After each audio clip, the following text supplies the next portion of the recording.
প্রধানমন্ত্রী তারেক রহমানের নির্দেশে সীমান্তে আবারও ফিরছে বিডিআর। ইয়েস ভিউয়ার্স, আপনারা ঠিকই শুনতে পাচ্ছেন, বাংলাদেশ বর্ডার গার্ড বাহিনী বিডিআর আবারও ফিরছে। প্রধানমন্ত্রী হিসেবে প্রথম ফাইলে যে স্বাক্ষর করেছেন তারেক রহমান, সেই স্বাক্ষরটি হচ্ছে বিডিআরকে আবারও তার পূর্বের নামে ফিরিয়ে আনা, পাশাপাশি একটি শক্তিশালী কমিশন গঠন করা হয়েছে 2009 সালে পিলখানা হত্যাকাণ্ডের পুনর্তদন্তের জন্য। এ বিষয়ে আজকে বেশ কিছু মিডিয়া নিউজ করেছে। সেই নিউজ অনুযায়ী যেটা আমার হাতে খবর রয়েছে সেটা হলো, প্রধানমন্ত্রী হিসেবে তারেক রহমানের প্রথম ফাইলে স্বাক্ষরই বিডিআর ও পিলখানা নিয়ে।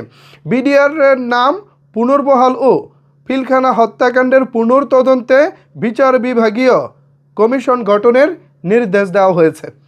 এর মানে আমরা আবারও পুরনো সেই গৌরবে ফিরে যাচ্ছি।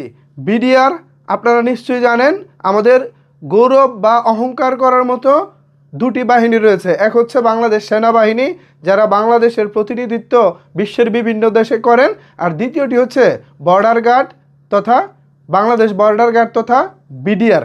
এর নাম মাঝখানে 2009 সালের পিলখানা হত্যাকাণ্ডের পর নাম পরিবর্তন করে বিডিআরের পরিবর্তে রাখা হয়েছিল বিজিবি। এখন এই বিজিবি নাম এবং আগের বিডিআর দুইটা নামের সাথে আসলে নামের যেমন পার্থক্য আমরা দেখেছি, ঠিক তেমনইভাবে গত 17 বছরে বাংলাদেশের সীমানায় বিজিবিকে আসলে খুব একটা অ্যাক্টিভ দেখিনি আমরা। অতীত ইতিহাসে বিডিআরকে যতটা শক্তিশালী বাহিনী হিসেবে দেখেছি, পার্শ্ববর্তী দেশগুলোর সাথে যেভাবে মাথা উঁচু করে লড়াই করেছে, যেভাবে বাংলাদেশকে গৌরবের দিন উপহার দিয়েছে, সেই দিনগুলো কিন্তু বিজিবি উপহার দিতে পারেনি। নাম পাল্টিয়ে আসলে এই বাহিনীটাকে কিছুটা দুর্বলই করে দেওয়া হয়েছিল বলা চলে। কারণ বিগত 17 বছরে আমরা এই বর্ডার গার্ডের পক্ষ থেকে খুব একটা শক্তিশালী কোনো পদক্ষেপ দেখিনি। মায়ানমারের সাথে বলেন কিংবা ভারতের সাথে বলেন, আমাদের যে সীমানা রয়েছে সেই সীমানাগুলোতে বিজেপি বলতে গেলে খুব একটা প্রভাব রাখতে পারেনি। তবে আবার যদি বিডিআরের চিন্তা করেন, বিডিআর কিন্তু মাথা উঁচু করে সবসময় বাংলাদেশের সম্মান রক্ষা করেছে। সেই বড়াইবাড়ির যুদ্ধ বলি বা মায়ানমারের সাথে যে যুদ্ধটা ছিল, প্রত্যেকটা যুদ্ধেই কিন্তু বর্ডার গার্ড তথা বিডিআর খুব ভালোভাবে জয়ী হয়েছে এবং এটা এখন আমাদের গৌরবের প্রতীক হিসেবে কাজ করে। তো আপনারা নিশ্চয়ই জানেন যে বড়াইবাড়ির যুদ্ধের পর এর কারণে পার্শ্ববর্তী একটি দেশ এই বিডিআরের উপরে মনোক্ষুণ্ণ হয়। এরপর নানা ঘটনা ঘটে যায়, সেগুলো আপনারা সবাই জানেন, নতুন করে আর বলার কিছু নাই।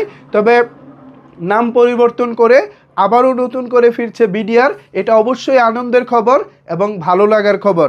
আমরা আশা করব, প্রত্যাশা করব, বিডিআর আগে যেভাবে মাথা উঁচু করে সীমানায় আমাদের বাংলাদেশের অতন্ত্র প্রহরী হিসেবে কাজ করেছে, এবারও সেম একইভাবে কাজ করবে এবং সীমান্তে চোরাচালান, মাদক চালান থেকে শুরু করে যত রকমের নিষিদ্ধ কার্যক্রম আছে সব কিছু বিডিআর রুখে দিবে।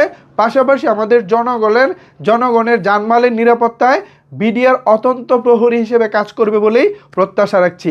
তো ভিউয়ার্স, প্রধানমন্ত্রীর প্রথম ফাইলের স্বাক্ষর হিসেবে তারেক রহমান স্বাক্ষর করেছেন বিডিআরের ফাইলে, নাম পরিবর্তন এবং বিডিআরের যে হত্যাকাণ্ডের পুনর্তদন্ত যেন হয়, এ বিষয়ে প্রধানমন্ত্রী হিসেবে প্রথম ফাইল স্বাক্ষরই ছিল এটা। এ বিষয়ে আপনাদের মতামত কি জানাতে পারেন, আপনার মতামত নিচের কমেন্টস বক্সে।